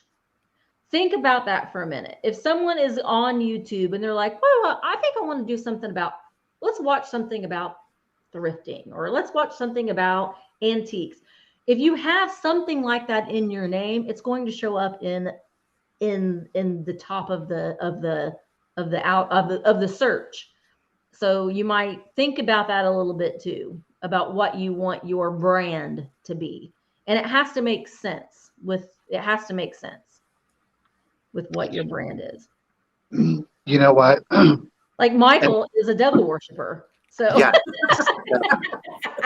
He incorporated that all together. He is not, listen, he was studying to be in the ministry. He is not a devil worshiper. No. Let's just get that out in the open. He gets that a lot. Yes, I do. Yes. It's funny you mention that, because when I started from a business perspective on, well, I mean like formally, like got an LLC and all this kind of stuff. I won't tell you the whole history of how I came up with the name Primetime Treasure. It's not that complicated, but I didn't have a name for myself, like as a personality on YouTube.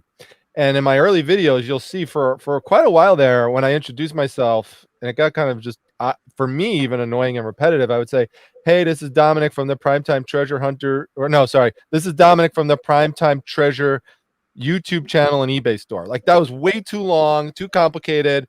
And like, I needed a name, but I couldn't get myself at that point to even think I was worthy of like a name, like, you know, like a business name persona kind of thing. So I just actually asked people in my Facebook group for ideas, and someone just said, how about Primetime Treasure Hunter? So I said, perfect. So I went with that. So that's how that kind of happened. Yeah, and your shows are prime time. I mean, they're I try, that's actually why I try to put them on at 9 o'clock, because it's prime time. So I try to make that consistent. Yeah. Joy had a question. When you're selling used games, if you aren't sure all the parts and pieces are there, should you make a statement in the eBay description? Yeah, absolutely. 100%. Absolutely.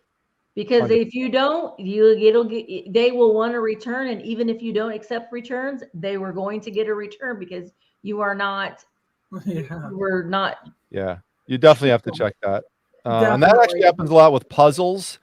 So people who buy used puzzles, if you buy a used puzzle and you didn't count that all the pieces are there or put it together, then, you know, don't be surprised when the person contacts you and says, hey, and they're mad too, because they spent a lot of time putting it together. 2 weeks trying to put the piece right. My daughter's crying, you know, you don't want that kind of guilt. Right. And you're going to need to put for parts only or something like that. Even if you are selling something and you say they're all not there, you're still inviting trouble. I would put something like parts only or whatever eBay likes these days. And honestly, Joy, you might even want to look, because sometimes you can piece out that game and you're going to make more money selling the individual pieces for that game than you will selling the whole thing to begin with. That's right. I love this. I love that Fart Sack Jack said that your name needs to be catchy. Like Fart Sack Jack. That's catchy. That just made me laugh. I had to put that up there. Do you think, okay, here's Vinny. Do you think live sales will be a forever thing? Yes, Vinny, forever and ever till the end of time. No. Or do you think it will wind down when COVID is more tame? I don't think it'll wind down. No. Look at how many of us love the Walmart pickup for our groceries. That's not going away. There have been live sales going on for a long time. Well, that's the thing. Yeah, it's a form of online shopping. Yeah. It's just an extension of, and quite frankly, I think Misty can attest to this. I think everybody here can attest to it, is that it's actually only has consistently been getting bigger and bigger and bigger and bigger. Yeah. And I think that people see the benefit of it. And I think that people understand. Again, it's going to go back to that social aspect and the ability of people that are selling and buying, people that are on camera and people that are watching people on camera. I think that it's that connectivity. It's that feeling of intimacy. It's the knowing that this is who I am buying from. I think that is what drives it. And I think that more and more people will actually come to really enjoy it. I do. I've been surprised at how many people that I'm finding out watch my thrift with me's or our thrift with me's and our sales that don't like to leave their house. They can't, they don't want to for various reasons. They leave it very limitedly, or they live someplace where they don't have the shopping options that we do. And like Michael said, if they're going to buy something online, they'd rather buy it from someone they've kind of connected with. And a lot of times they make friends in our side chats too. You guys have witnessed that, right? People absolutely.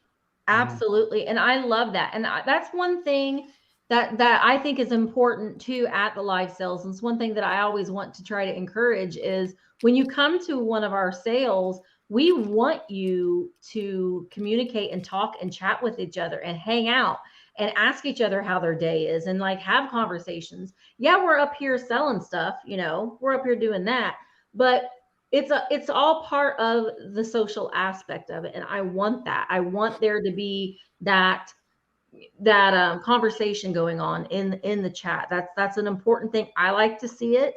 And so but I don't think that it's going to go anywhere simply because it's been, like Yvonne said, this is not a new thing. There have been live sales for a very long time, since way before COVID on YouTube. It's just not maybe necessarily been in the vintage community per se. So it is a lot of, that's where it's important too for you to build an audience first.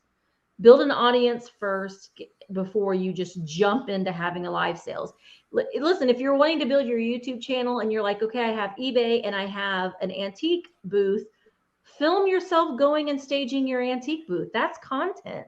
That's something that you're going to be doing anyway. Set up a tripod, film yourself cleaning and a lot of us do that, you know, cleaning out your booth, switching things around in your booth. Or if you're shipping, film yourself shipping. Someone was asking a shipping question too. I'll see if I can go back and find it. But that's all content that you can do. That is, you may not think that what you have to say is important or is helpful, but it really is, and it really can be. So that's part of it. That's content that you can do. I had seen, okay, there it is. A question about shipping.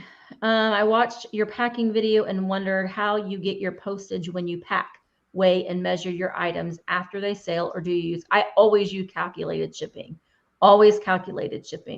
whether I'm selling on eBay or whether I'm selling in a live sale. I do all of my shipping through Pirate Ship. And I, you know, when I have a live sale, depending on where you're at for me, I live in Indiana. If you're in California, the shipping is going to be a little bit more expensive.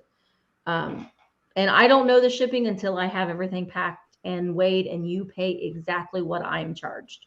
I don't overcharge for shipping.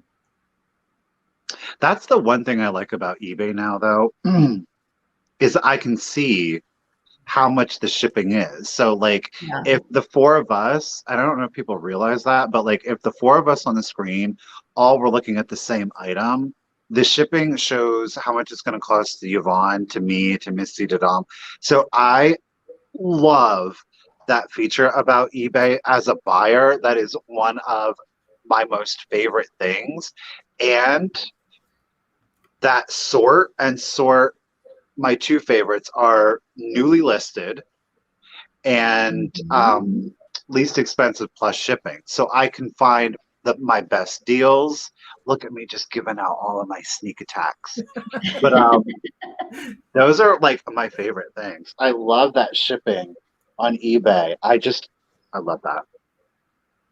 Random, but not necessarily. Let's see. I'm going back up here to see if I've missed anything else. No, Carla, Pirate Ship is real easy and free. Yes. And they just added UPS too. They did. I noticed that. Yes. Go ahead, Emma. Yeah, I know. I just noticed that was just a thing. I think within the last couple of days. Was it just? Yep. Yeah. So you can ship via UPS. It gives you another option basically to see, because you want to give your customer the cheapest possible shipping. I have to say though, which I guess it's USPS things have arrived broken and stuff too, but in the past, breakables that I have shipped via UPS have not done very well. So, but you know, same goes for USPS as well. So,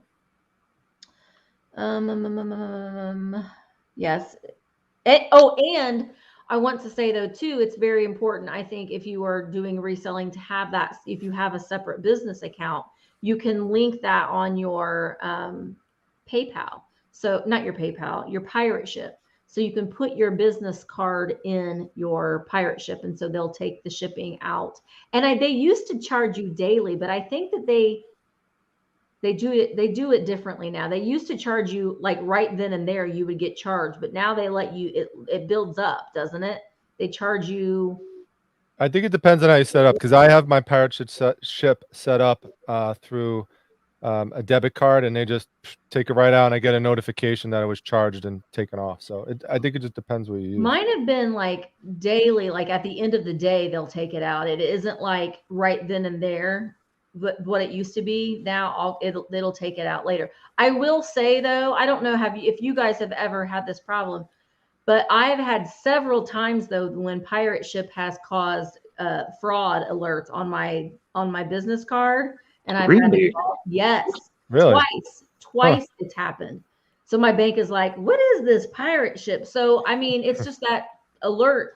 And then I was trying to get, gas. Well, the name alone, I mean, Right.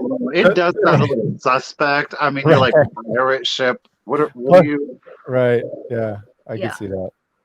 Yes, shipping charges. Okay, here's the thing. Shipping charges are always going to go up. It isn't not ever going to, they will go up every year. There isn't anything. Especially for the holiday. Yeah, there isn't any. I mean, I see people just losing their darn minds over it. And it's like, there's nothing we can do about it. It happens every year. It happens every year. We just have to go with the flow. It's nothing, we can't change it. We don't need to, pull out the pitchforks and everything. It just happens.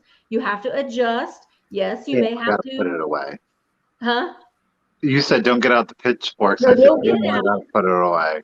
And it may be the cost of things may go up just a little bit to justify that, because we all have to keep that in perspective, that we have to adjust those charges on things. But it just is what it is. There's nothing we can do about it. Shipping. Okay. Shipping intimidates me. Okay. So Opie, I would say I know that Yvonne, you've done some shipping videos, haven't you? Well, it's been about a year and a half. So yeah, it's been a long time for me too. Dom, you've done shipping videos. Yeah. Yep. So the best thing you can do is, what I would do is just go on to YouTube and just type in reselling shipping, or, eBay shipping. You're going to find so many videos out there that will be very, very helpful. I actually started, when I started reselling full time, I watched a lot of Rally Roots video. They had a lot of videos when they were talking about things that they were shipping, different devices that they would use for shipping. So that's the best way that you're going to learn. And you're going to find people that you like to watch, and some that you're like, I don't like, but then you're going to find someone that you feel like you mesh with, that you can watch, and you'll find all kinds of information. Watching the videos, it will save you money. I've learned so many things from this community, and I still do every day. When you're searching videos on YouTube, there's a filter. You can filter to times and lots of things, but you can filter to times too. Yeah, you can filter the most recent upload. Mm-hmm. Yep.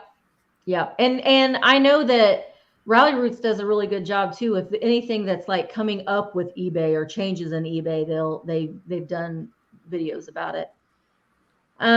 So we're reaching the 10-minute till the hour, because 10 o'clock is pumpkin time. That means we all turn into a pumpkin like Cinderella, and we try to go to bed, even though if you're like me, you'll lay in bed for 3 hours before you actually fall asleep.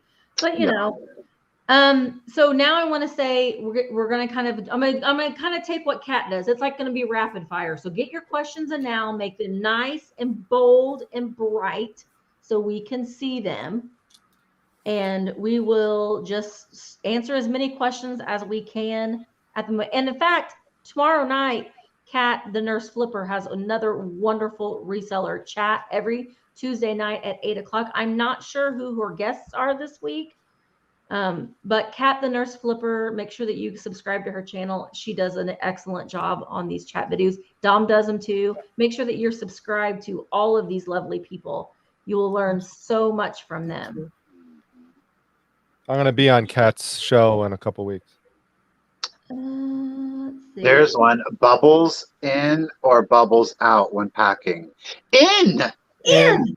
And In. Oh And- gosh, don't be an animal. We're Yeah, gonna but- ruin the bubble wrap if you tape it on the outside. You know what? Have you ever like grabbed some bubble wrap? Like if you have like your your little tub of extras, and you grab it and you start wrapping it, and the bubbles are on the outside, and you're like, oh no! And you're like, I'm rewrapping this whole thing. Mm-hmm. Yeah. Oh my gosh! Question from Cece. I am a small reseller. I only have 262 listings, working towards 500. What do you think Why do you think I have a bunch of sales over a couple sales and then several days with no sales? I list daily. That's my same scenario. I wouldn't worry about it. No. I mean, unless you're trying to grow more. I'm comfortable under 500. I'm part-time, and I know how much time I have because I have other things to do. I usually get at least one sale a day. Sometimes I'll go with nothing, and then like 2 days later, I'll get 4 or 5. Yeah. As long as you're still getting some sales and you're happy with the end of the month, then you should be happy. But if not, then I guess you need to look at what you're selling and see if you want to pivot somehow. Well, I think that that's something, and I don't know, Yvon, Dom, you guys tell me, but do you guys typically, like in your eBay listings and sales, and Misty, historically, upon reflection, I obviously, as a retail manager, there are certain times of the month and certain days of the week that I know are going to be slower, and there are days that are going to be busier, as well as times within that month they're going to be slower and busier. And I think a lot of times, even though it's online, you're still going to see that a lot of when people are getting paid is a big one. Is it the first of the month? Is it the end of the month? At the end of the month? A lot of people aren't spending as much as they do within the second and third week of the month. So those are always things that business and money is always going to fluctuate depending on the consumer. Times of the year too, right, Michael? Like back to school time. If you're not selling back to school stuff, you just need to wait a while. And then like right now for me, it's slower because what's happening is people tighten up the reins because they want those deals come November and December. They know the holidays are coming up. So they start to tighten up. But then look, all of a sudden, it don't matter what it is. Come November, people are just, tis the season. Full commercialism is on. And it's just buy.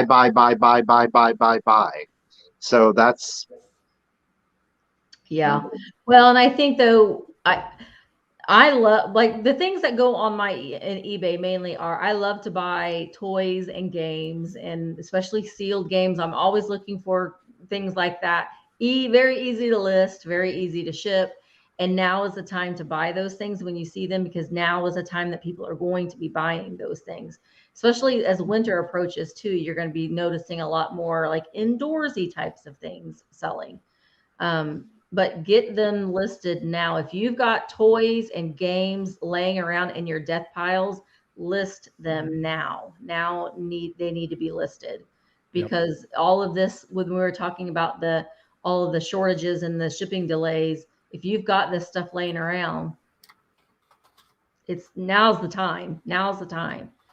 I saw a question. Well, do you list in the description on eBay whether or not you have a smoking dog or cat home? I always do, just because it's a habit.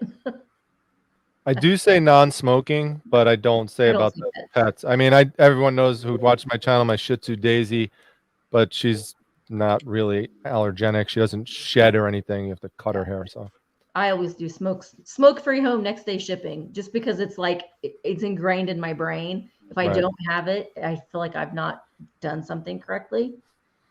Fatbird Finds, does eBay have a price limit on how much you can ask for an item? Oh, I I've don't never know. seen that. I've seen people ask So, ridiculous prices for certain things, and eBay seems to allow it. So I don't know of any number that they say no. Well, yeah, because they're like, we'll take the 10%. Right. Right. Yes. List Christmas now. Yeah. Now. Christmas year round. Yeah, and Christmas stuff, exactly. It will sell all year round. I'll Same buy with it. Halloween stuff. A I'll question buy it. here. Thanks, TC. I saw. yeah, because shipping is going to be a little bit of a problem, more slowdown, so people might actually start buying extra early. This is something that I wanted to ask. I have a question because Amy brought up a good point. Shipping time is going to get progressively worse. Yes, it will. I have seen a lot of people say that they will like turn their eBay stores off. Like they will like take the week before Christmas off. They'll like put their eBay store on vacation or away. And I'm like, why? Why would you do that? I don't understand. But I have seen a lot of people say that that's what they do. eBay, I know she's probably thinking, I don't want the hassle of people thinking that they can order this and they're going to get it yesterday or even by Christmas at this late No, weekday. yeah. But yeah. eBay will cover us. eBay tells Right. an That's estimate right. of when something's coming. eBay will cover you. Yeah, that's That's why right. I was like, That well, is, yeah. no, Yeah, don't that do is the logic I've seen people use, but I've never subscribed to that or done that. No. I'm always very nervous, and maybe it's changed, but you remember when you put your store on vacation mode, then it took you forever to get back into the algorithms again. Yeah. And I think that now you can do that away. And I've recently, when we went to Ohio, I did that, and that I think was okay. It's definitely better than the whole putting your store on vacation. Oh Right. wait, yeah, the Even last last 2 year, weeks. eBay started putting banners up about shipping for us to people. I've never understood that theory of people saying that they don't want to get the questions or something from the email. And I have never understood that. I'm like, why is it a big deal? I don't Get what? like I don't want people to send me questions asking me about when my item is going to arrive. Well, I think, but a lot of that too, though. But if Here's that's your tracking number. but then that's probably not the kind of. And look, brass tacks. Then that's probably not something that you should look at doing. You know, if you don't want to deal with people, if you don't want to deal with legitimate questions, like, hey, where's my package? Or, hey, this said it was supposed to be here by such and such day. It's probably not something that you should do. You know what I mean? Like, listen to yourself, be truthful with yourself. And you're like, yeah, no, I don't want to deal with that. I would, okay, then you shouldn't deal with that. It's still Do customer yourself a service. favor. Even if it's online, you still have to deal with customer service. Yes, you do. I'm not going to. I don't want to turn away a sale. I'm selling because that's how I earn my living. I'm not going to go put it on vacation. I want to still earn money. Now I can see if you're like going on vacation, but just because you don't want to deal with someone sending you a message, I don't understand that. That I don't understand that philosophy. Gosh darn it, there was something else I was going to say about that whole thing, and it is completely left my brain. I'll think of it when I'm laying in It's all bed. right, because you're partly transforming into a pumpkin right now, so we can't. Partially. I feel like I've been full on pumpkin mode almost. This blue wall turns me Yeah, on. I'm waiting on a green screen effect or Wait. something to go on behind you, Michael. Wait, big insider tip before we go. It's pumpkin related, okay? Okay. This is from my wife, the mysterious Mrs. Primetime. Okay. Okay. She said to me today that she went out and she already loaded up on canned pumpkin for pumpkin pie because she did this 2 weeks ago, and in our grocery store they're already sold out and they don't even know when they're getting more in. So load up on your canned pumpkin. She's correct. I have heard that too. Yeah, and we give it to our dog. Our dog has like a little lick mat, and we put canned pumpkin, and our Maybelle will be very upset if she doesn't get her pumpkin. Random stuff. Random. Okay. Yep. Julie says their store is out of pumpkin. Wow. See? Craziness. So go, if you find pumpkin, there can be your first eBay item. There you go. Don't price gouge. Yeah, don't do that. Don't do that. But you don't No need canned pumpkin. You don't No need pumpkin gouging. That's canned right. pumpkin. That's right. No Look, I'm pumpkin gonna charge gouging. you 3-4 times as much. There you go. Well, thank you guys so much. Thank you, Thank Yvonne, you. and thank you, Dom, for coming on tonight. Thank you. This was a great show. I knew it was going to be. I knew it was going to be a smooth transition and coming back after having the month off. So this was great. Thank you guys so much. I really appreciate it. Make sure, guys, that you go and you follow them. I have both their Instagram accounts and their YouTube channels listed. Go and subscribe, watch their videos. You will learn so much. So make sure that you do that. Also, make sure that you come to YouTube tomorrow at 1 o'clock if you're able, because Michael and I are having a live sale on my channel. So we're going to do offer ups and flat priced items. We're gonna do a couple of them. Old school. We're gonna go back to old school. We're gonna do it. So I hope you can come to that tomorrow. And then also after that sale, I'm having an after the sales sale on Instagram with Emma, my daughter. So that will be right after that sale is over. Oh, there's a puppy. Oh, puppy.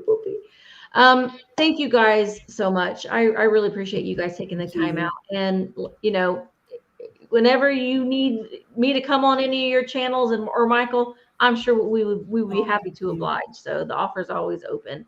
And I'm sure that I will have these guys back on again. But thank you guys so much. Just a big group hug. Big group hug. Group hug. E-hug. Pumpkin All hug. You guys. Thank you guys. Remember, on the way out, give a thumbs up if you haven't already. And we will see you next Monday on Michael's channel. No. What? Yes, you will. Yeah. Michael's channel next Monday night. All right. Bye, guys. Thank you so Bye, much. guys. Bye. Good night, Bye-bye. everyone.